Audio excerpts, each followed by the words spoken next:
My name is Ava Ramsey. I am 34 years old and I live in Asheville, North Carolina. The turkey on my plate was cold, but that wasn't why I couldn't eat. I sat at the dining table in my childhood home in Asheville, looking at the faces of the people who were supposed to love me. My father, my stepmother Valerie, my younger brother Cole, they were laughing. They were drinking wine. They looked happy. I had flown all this way just to ask one specific question, but I had been too afraid to ask it until now. I took a deep breath. I needed to know. "Dad," I said, keeping my voice very steady, "did the hospital mail the surgery appointment letter? It should have arrived last week." The laughter stopped for a second. Then my father chuckled. He waved his hand in the air as if my question was a joke. "Oh, relax, Ava," he said. "We didn't bother with that medical nonsense. We used those funds for Cole's 27th birthday bash instead." "You missed a great party." Cole grinned at me across the table. "It was epic, sis, best night of my life." My blood turned to ice. They didn't just spend money, they didn't understand what they had done.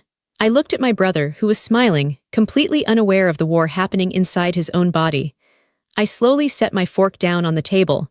The metal made a sharp clink against the china. The room went silent. I looked directly into my father's eyes. "So," I said quietly, "I guess you still don't know who actually needed that surgery. But before I tell you how everything flipped, like and subscribe, drop a comment. Where are you watching from? My name is Ava Ramsey. I am 34 years old. To understand why that moment at the dinner table broke me, you have to understand who I was to them. I wasn't really a daughter. I wasn't really a sister. I was a safety net. I was a wallet. I was the person they called when reality became too expensive. For 10 years, I had been the invisible engine keeping the Ramsey family running. It started small. When I was 24 and just starting my career in marketing, my father called me. He said things were tight that month. He asked for $200 for groceries. I sent it immediately. I felt proud. I felt like an adult helping her parents. But tight months became every month. Then came Cole. Cole is 7 years younger than me. He was the golden boy. He was charming, handsome, and completely allergic to responsibility. My parents adored him. They looked at him and saw a star. They looked at me and saw a bank account. When Cole graduated high school, he wanted to go to a private art college in Savannah. My parents couldn't afford the tuition. They didn't tell him no. They told him maybe, and then they called me. I remember sitting in my small apartment, eating instant noodles because I was saving for a house. My father was on the phone. "Ava," he said, his voice heavy with fake guilt. "It's his dream. You know how talented he is. We just need a little help with the first semester. We'll pay you back when the tax return comes." I paid the tuition. They never paid me back. The tax return came and went. They bought a new television instead. That was the pattern. For the next 6 years, I paid for everything. I paid Cole's tuition. When he complained that the dorms were cramped and hurting his creativity, I paid the deposit and the monthly rent for a penthouse apartment near campus. It was nicer than the place I lived in. I told myself I was being a good sister. I told myself that family supports family, but it wasn't just rent. It was the lifestyle. One afternoon, Cole called me. He sounded frantic. "Ava, I'm at the dealership. I need a cosigner or I lose the car." "What car?" I asked. "A BMW," he said. "Mom and Dad said it fits my brand. I need to look successful to be successful, right? But my credit isn't established yet." "Cole, a BMW is expensive," I said. "Why don't you get a used Honda?" My mother grabbed the phone from him. "Ava, don't be jealous. Your brother has an image to maintain. He's going to be an influencer. This is an investment. Just sign the papers. Don't be difficult." "Don't be difficult." That was their favorite phrase. I signed. I paid the insurance. When Cole got parking tickets, I paid those too. When he maxed out his credit cards buying designer clothes for Instagram photos, I paid off the balances so his credit score wouldn't tank. I worked 60 hours a week. I missed my own vacations. I wore clothes from discount stores. I drove a 6-year-old sedan with a dent in the bumper. Meanwhile, my brother drove a brand new luxury car that I paid for. I was invisible unless I was paying for something. I remember one Christmas specifically. I had just received a big bonus at work. I was excited to tell them. I drove home, the trunk full of gifts. I had bought my dad a specialized grill he wanted. I bought Valerie a designer handbag. I bought Cole the latest camera gear. I walked in and they barely looked up from the TV. "Hey," I said, putting the bags down. "Merry Christmas." "Oh, good you're here," my dad said without standing up. "Did you bring the wine?" Valerie forgot to buy red wine. I brought gifts," I said. "Great," he said. "But we need wine. Can you run back out and get it?" I went back out. I bought the wine. When I came back, they were opening the gifts. They didn't wait for me. "Thanks for the grill," Dad said, already looking at the instructions. "Cole, look at this camera lens. This is going to be great for your vlog." "Thanks, Ava," Cole said, not looking at me. He was already attaching the lens to his camera. Nobody asked how my job was. Nobody asked about my life. Nobody gave me a gift. Valerie saw me looking at the empty space under the tree where my present should have been. "Oh, honey," she said, waving her hand. "We've been so busy with Cole's launch party, we didn't have time to shop. We'll get you something next week." They never did. That night, I cried in the guest bedroom. It wasn't about the presents. I could buy my own things. It was the fact that I didn't exist to them as a person. I was just a resource. I was a utility, like electricity or running water. You only notice the electricity when it stops working. But I didn't stop. I kept paying, I kept showing up. I thought if I just gave enough, if I just supported them enough, eventually they would love me back. Eventually they would say, "Thank you, Ava, we appreciate you." I was wrong. I was teaching them that they could take everything from me, and I would thank them for the opportunity. The worst part wasn't the money. It was the emotional erasure. If I had a bad day, they changed the subject. If I was sick, they told me to take some vitamin C and stop complaining. But if Cole had a headache, the whole house went quiet. If Cole was sad, my mother cooked his favorite meal. I was the responsible one, the strong one, the one who didn't need anything. They didn't know how tired I was. They didn't know I was lonely. They didn't know that every time I swiped my card for them, a little piece of my heart hardened. And then the diagnosis happened. And for the first time, being the one who handled everything became a matter of life and death. It started with a coffee cup. About 8 months before that Thanksgiving dinner, I was visiting Cole at his apartment, the one I paid for. I was there to drop off groceries because he said he was too broke to eat, even though I saw new shoes by the door. Cole was in the kitchen. He went to pick up a mug of coffee. His hand trembled. He couldn't grip the handle. The mug slipped from his fingers and shattered on the floor. Hot coffee splashed everywhere. "Damn it," he yelled. He grabbed his wrist, his face twisting in pain. "Are you okay?" I asked, rushing over to grab a towel. "It's fine," he snapped. "My hands have just been stiff lately. It's probably from editing videos all night or the gym." But I looked at his hands. His knuckles were swollen. They looked red and angry. He was 26 years old. His hands shouldn't look like that. "Cole, that doesn't look like gym strain," I said. "How long has this been happening?" "A few weeks," he mumbled. "It's worse in the mornings. I can barely button my shirt sometimes. Don't tell Mom and Dad. They'll just freak out and make it a whole drama." I knew he was right. If Mom and Dad knew, they would make it about them. They would cry about how unfair it was. They would post about it on Facebook for sympathy. But they wouldn't actually do anything. They wouldn't schedule appointments. They wouldn't research doctors. "I'm taking you to a specialist," I said. "I can't afford a specialist, Ava," he said. "I'll pay for it," I said. Like I always did. I took time off work. I drove him to the appointments. I sat in the waiting rooms while he scrolled on his phone. The first doctor dismissed it. He said Cole was too young for arthritis. He said it was tendinitis. But I pushed. I saw how much pain my brother was in. I saw him wince when he tried to tie his shoes. I found Dr. Nolan Beckett. He was a specialist in autoimmune disorders. He didn't dismiss us. He ran blood tests. He did imaging. 2 weeks later, we sat in Dr. Beckett's office. The room was cold and smelled like antiseptic. Cole looked bored, swinging his leg. I was nervous. Dr. Beckett put the scans on the screen. "It's not tendinitis," Dr. Beckett said. His voice was serious. "Cole, you have aggressive rheumatoid arthritis. It's early stage, but it is moving very fast. Your inflammation markers are off the charts."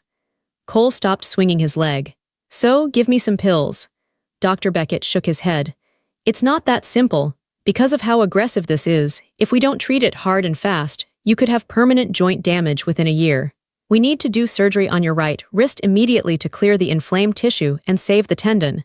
Then, we need to start you on a biologic medication. It's a specialized treatment." "Surgery?" Cole went pale. "I can't have surgery. I have events. I have to travel." "If you don't do this," Dr. Beckett said, "you might lose the use of your hand. You won't be traveling anywhere." Then came the price tag. The surgery, the hospital stay, the rehabilitation, and the first year of the biologic drugs. It was expensive. Insurance covered some, but not all of the specialized care Dr. Beckett recommended for the best outcome. I looked at the estimate, it was huge. Cole looked at me, he didn't look at the doctor, he looked at me. The look said, "Fix this." I took a deep breath. "I'll handle it." I made a plan, I had savings.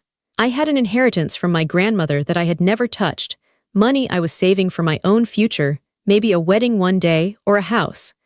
I decided to create a medical trust. I didn't want to just give the money to Cole. I knew he would spend it on clothes or trips, and I definitely didn't want to give it to my parents. If Valerie and Dad saw that much money, they would find a better use for it. I went to a lawyer. I set up a trust specifically for Cole's medical expenses. I put $178,000 into it. It was almost everything I had. I told Cole the plan. "This money is for the surgery and the medicine," I told him sternly. "Nothing else. It is locked in a trust. I am the trustee. I will release the funds directly to the hospital when the date is set." Okay, Cole said. He looked relieved. "Thanks, Ava, you're the best."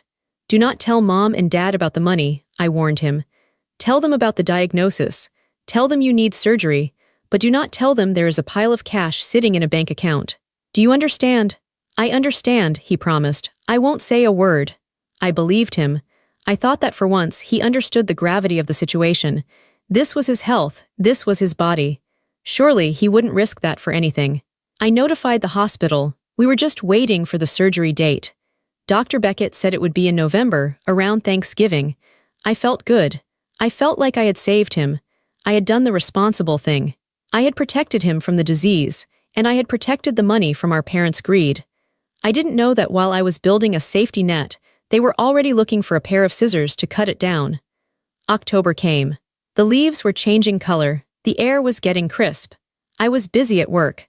My company needed me to go to London for 2 weeks for a major client launch. It was a big opportunity for me. I called Cole before I left. "I'm going to be in London," I said. "My phone service might be spotty during the day. If the hospital calls with the surgery date, email me immediately and I will authorize the payment from the trust." "Okay, got it," Cole said.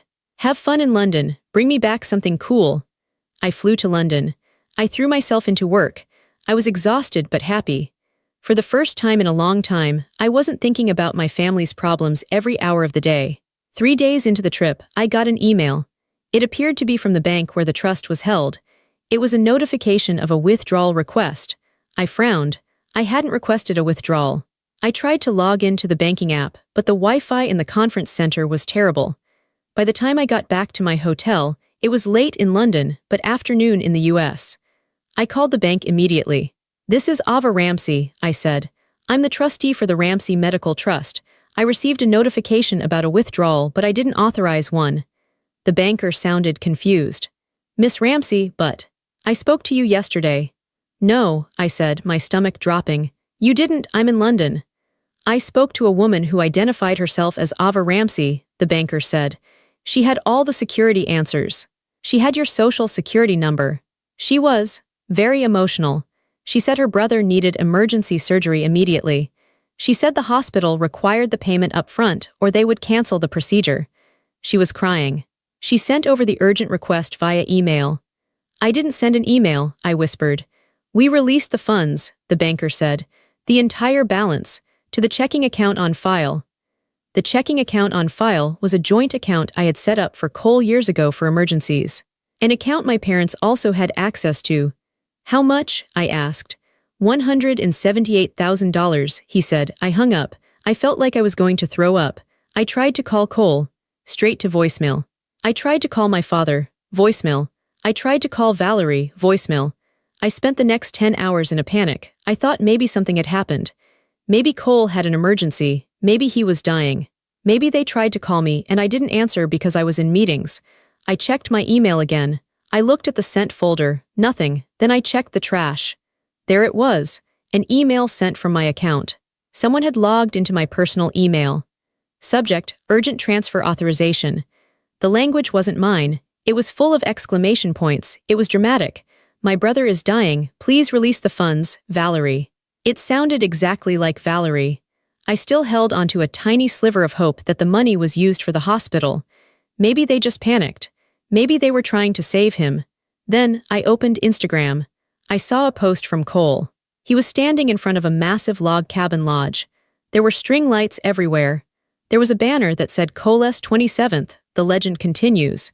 He was wearing a white suit. He held a bottle of champagne. He looked happy. I scrolled, there were videos, a private chef cooking steaks, a live band playing on a stage built into the grass, fireworks going off over the lake, gift bags that looked like they cost $500 each. The caption read, "Best family ever. Thanks mom and dad for making this happen. Number birthday king, number influencer life, number blessed." I sat on the edge of my hotel bed in London. The room was silent. They hadn't paid the hospital. They hadn't saved his wrist. Valerie had impersonated me. She had used my personal information, which she knew because she was my stepmother, to steal the money I had saved for 10 years. And they spent it on a party. They spent $178,000 on a party for a 27-year-old man who was sick. They blew it all. The fireworks alone probably cost 10 grand. The lodge rental, the catering. I looked at Cole's wrist in the photo. He was holding the champagne bottle with his left hand. His right hand, the sick one, was hidden in his pocket. He knew the money was for his surgery. He knew I had locked it away to save his future. And he let them take it. He drank champagne and danced while his joints were destroying themselves. I didn't scream. I didn't cry. I felt something inside me snap. It wasn't a loud snap, it was quiet. It was the sound of a bridge collapsing. I packed my bags. I left London early. I didn't tell them I was coming. I flew to Asheville. I rented a car. I drove to the house. It was Thanksgiving. They were expecting me to come for dinner. They were expecting the good daughter to show up, smile, eat turkey, and not ask questions about money. They thought I would never find out until it was too late. Or maybe they thought I would just forgive them like I always did. They were wrong. I arrived at the house. I walked in. I sat down. I asked the question about the surgery. I watched my father laugh. And then I told them, "I guess you still don't know who actually needed that surgery." And that's where the dinner ended, and the war began. I didn't stay for dessert. After I dropped that sentence, I stood up and walked out. I left them sitting in stunned silence. I drove to my own house, a small, tidy place about 20 minutes away. My hands were shaking on the steering wheel, not from fear, but from adrenaline. As soon as I got home, I opened my laptop. I didn't go to sleep. I went to work. I logged into every single account I had ever shared with them. The credit card Cole used for gas. Cancelled. The auto-pay for Cole's penthouse. Cancelled. The insurance payments for the BMW. Cancelled. The Netflix password. Changed. The Amazon Prime family account. Deleted. I cut every financial cord that connected me to them. It took me 3 hours. By 1:00 a.m., I had severed 10 years of financial support. I sat in my living room, waiting. I knew they would come. They wouldn't come because they were sorry. They would come because their credit cards had just been declined at the bar or the gas station. At 2:15 a.m., headlights swept across my front window. I heard car doors slam. Then the pounding on the door. "Ava, open this door right now." It was my father. I walked to the door and opened it. I didn't unlock the screen door. I stood behind the mesh looking out at them.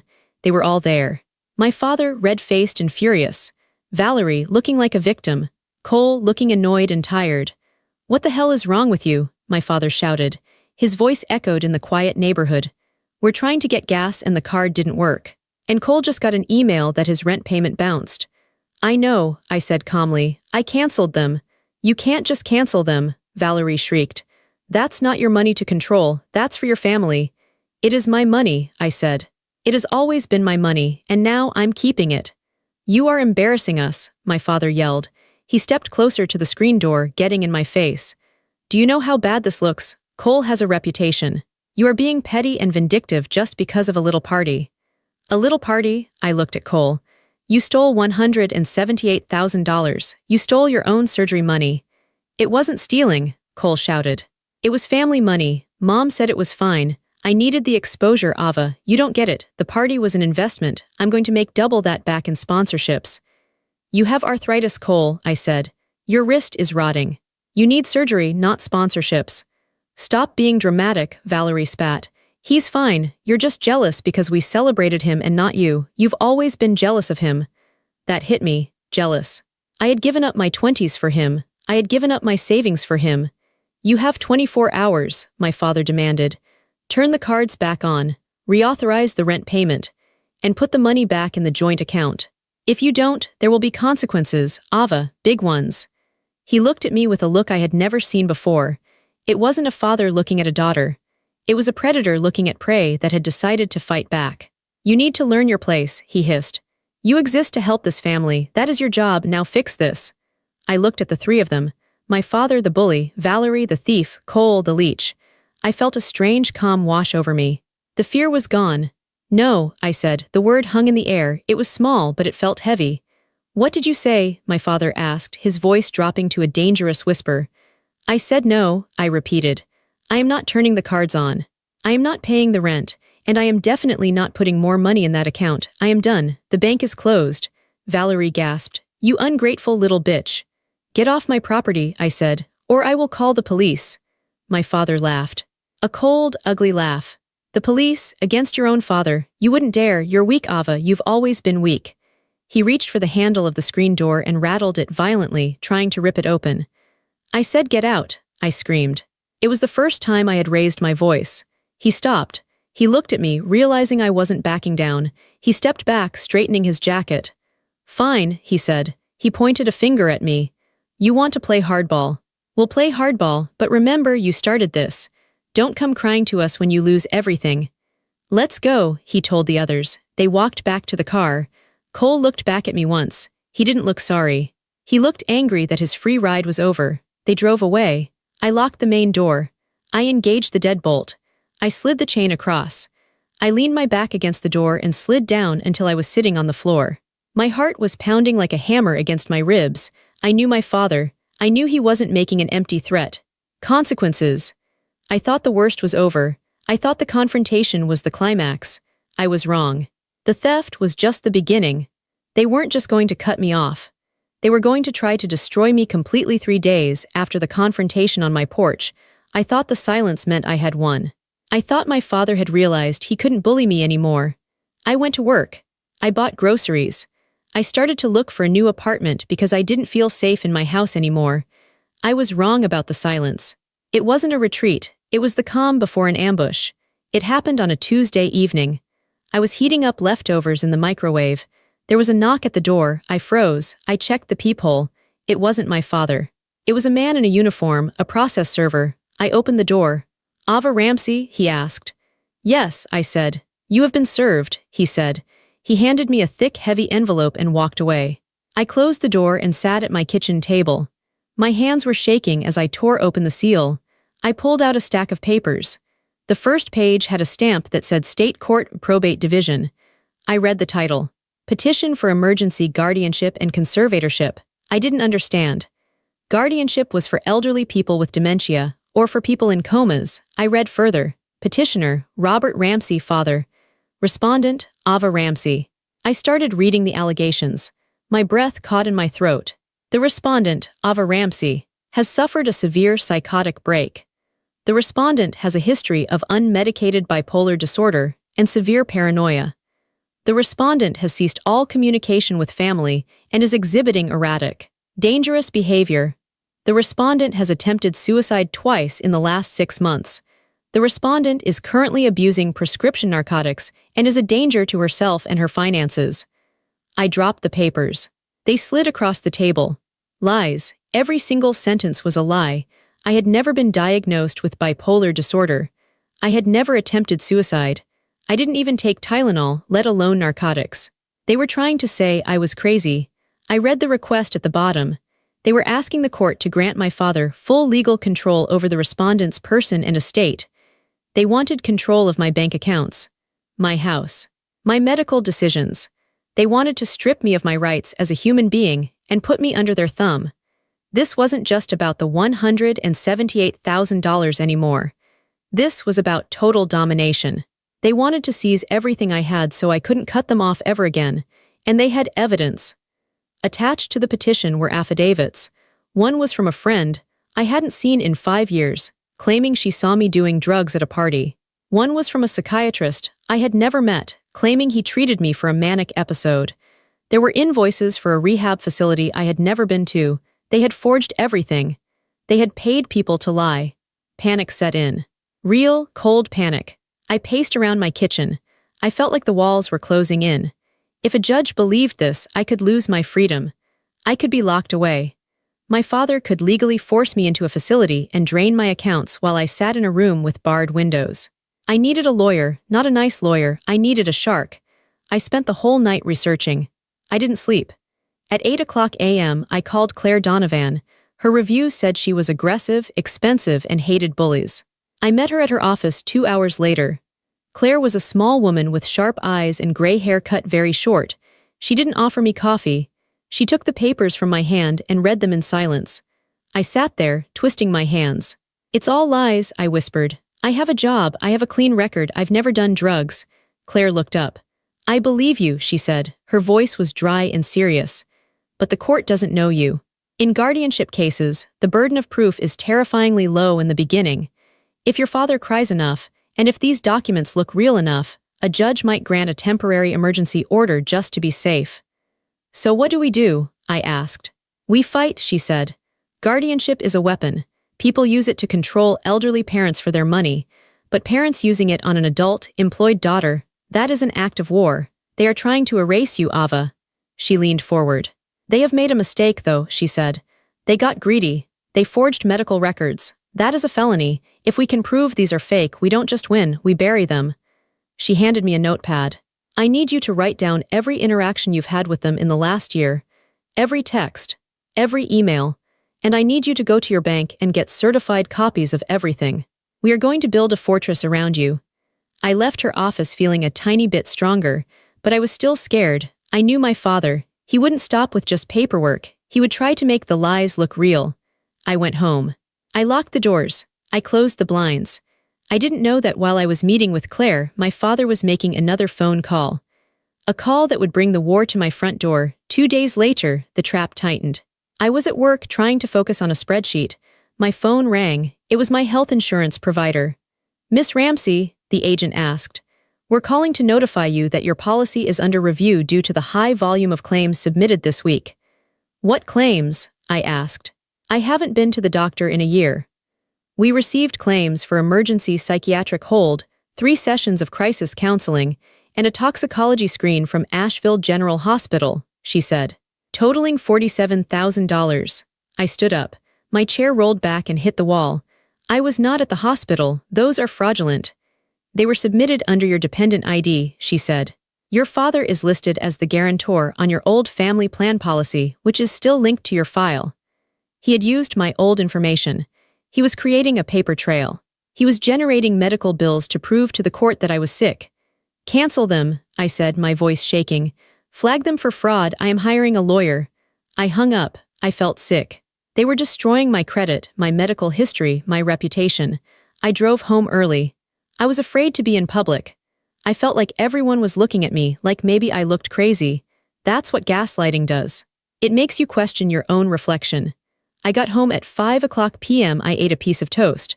I sat in the dark living room, afraid to turn on the lights. At 1:30 a.m., I woke up to a sound that freezes your blood. Heavy pounding on the door, not a knuckle knock, a police baton knock. "Police, open up!" Blue and red lights were flashing through my curtains. They were lighting up my whole living room. I grabbed my robe. I ran to the door. I opened it. 2 police officers stood there. They were big. They had their hands near their holsters. Behind them on the sidewalk, I saw my father's car. He was standing there with Valerie. Valerie was crying into a tissue. "Ava Ramsey?" the officer asked. "Yes," I said. "We received a call from your parents," the officer said. "They reported that you called them threatening suicide and that you have a weapon in the house. We need to come in and do a welfare check." "That's a lie," I screamed. "I didn't call them, they are harassing me." "Ma'am, step back," the officer said sternly. He pushed past me into my house. "You can't come in," I yelled. "I have rights." "We have probable cause, ma'am. A credible threat of self-harm." They searched my house. They opened my drawers. They looked under my bed. They looked in my medicine cabinet. I stood in the hallway, hugging myself, shivering. My neighbors were coming out onto their porches. They were watching. They saw the police cars. They saw me standing there in my pajamas. I felt humiliated. I felt naked. My father was watching from the street. He looked concerned. He was putting on a performance for the neighbors. Look at us, the worried parents, checking on our unstable daughter. The officer came out of my bedroom. No weapon found, he said to his partner. No drugs found. He looked at me. He saw that I was shaking. He saw the terror in my eyes. Ma'am, have you been drinking tonight? He asked. No, I said. I have work in the morning. Please, you have to listen to me. My parents are trying to force a guardianship. They made up this call to make me look unstable. The officer looked at me, then back at my parents on the sidewalk. He looked at the paperwork in his hand, the fake psychiatric claims my father had likely shown him. Miss Ramsey, if we get another call, we might have to take you in for a 72-hour observation, for your own safety. I am fine, I said, trying to steady my voice. I am safe, please leave my house. They left. They walked down the driveway. I heard the officer say something to my father. My father nodded and looked disappointed that I wasn't being dragged out in handcuffs. They drove away. I closed the door. I locked it. I pushed a heavy chair in front of it. I didn't sleep. I sat on the floor with my phone, recording a video diary. I stated my name. I stated the date. I stated that I was sane, sober, and safe. I sent it to Claire. I realized then that they weren't going to stop until I was destroyed. They didn't want their daughter back. They wanted a prisoner who could pay their bills. The hearing was set for Friday. I had 3 days to survive. Friday morning was gray and rainy. I wore my best navy blue suit. I pulled my hair back tight. I wanted to look severe. I wanted to look like the most sane, competent person on earth. Claire met me outside the courtroom. She looked calm. She was holding a large file box. Ready? She asked. I'm terrified, I said. Good, she said. Use it. Anger is better than fear today. We walked in. The courtroom was small. It smelled like old wood and floor polish. My parents were already there sitting at the petitioner's table. They had a lawyer, a cheap one, a guy who looked like he slept in his suit. My father looked at me. He gave me a sad, pitying smile. Valerie dabbed her eyes with a handkerchief. Cole wasn't there. He was probably too busy pretending to be rich on the internet. The judge entered. Judge Holloway. She was an older woman with glasses on a chain. She looked tired. Docket number 405, she read. Guardianship of Ava Ramsey. My father's lawyer stood up. He started the performance. Your Honor, he began. This is a tragic case. Mr. and Mrs. Ramsey love their daughter deeply, but she has spiraled out of control. She has cut off contact. She is spending money erratically. We have evidence of a psychotic break. We are simply asking for temporary emergency powers to get her the medical help she refuses. He submitted the affidavits. The fake doctor's note, the fake rehab bill. My father took the stand. He cried. He actually produced tears. I just want my little girl back, he sobbed. She thinks we're her enemies. She's not herself. She's sick. I sat there, digging my fingernails into my palms until they bled. I wanted to scream. I wanted to flip the table, but I sat stone still. Don't look crazy. Don't look crazy. Then it was Claire's turn. Claire didn't cry. She didn't use flowery language. She stood up and walked to the center of the room. Your Honor, Claire said, this petition is not an act of love. It is an act of fraud.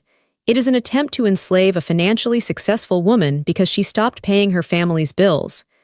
The judge raised an eyebrow. Call Dr. Nolan Beckett, Claire said. The doors opened. Dr. Beckett walked in. He was wearing his white coat. He looked serious and professional. My father stopped crying. He stiffened. He didn't know who this was. Dr. Beckett took the stand. Dr. Beckett, Claire asked, do you treat Ava Ramsey? No, he said. I treat her brother, Cole Ramsey. And what is Cole's diagnosis? Aggressive rheumatoid arthritis, Dr. Beckett said.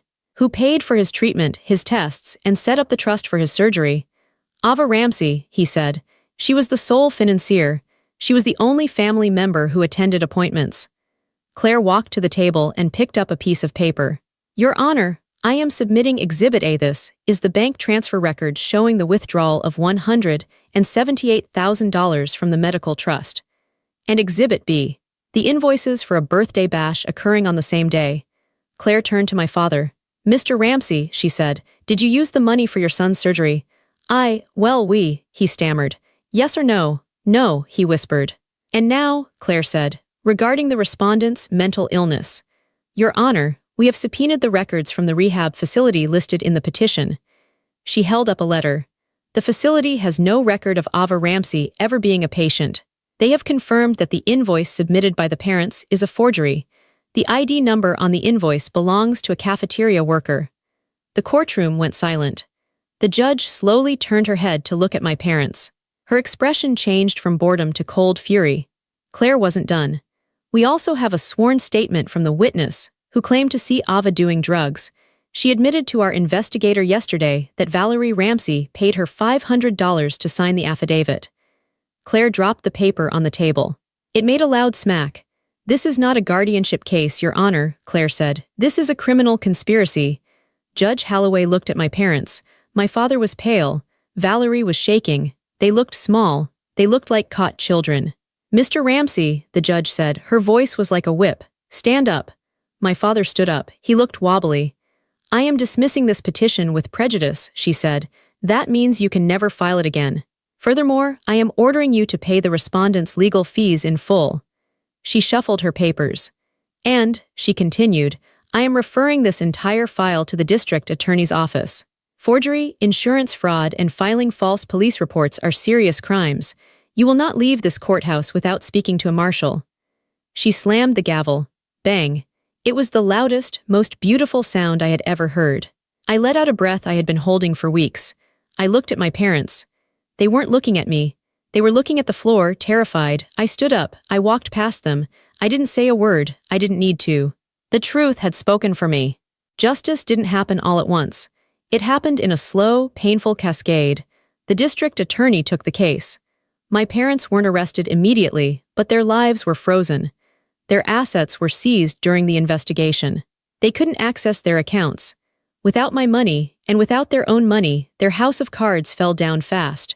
3 months later, the foreclosure notice was stapled to the front door of my childhood home. They couldn't pay the mortgage. They couldn't pay the utilities. The lights were cut off. Cole was the first to fall. Without the surgery, his arthritis advanced just like Dr. Beckett said it would. His right hand seized up. He couldn't hold a camera. He couldn't edit videos. He couldn't style his hair. He lost his apartment, the penthouse I had paid for. He had to move back in with our parents, into the dark, cold house that was being foreclosed on. I heard from a mutual acquaintance that Cole tried to keep up appearances on Instagram for a while. He posted old photos. But eventually, the facade cracked. He stopped posting.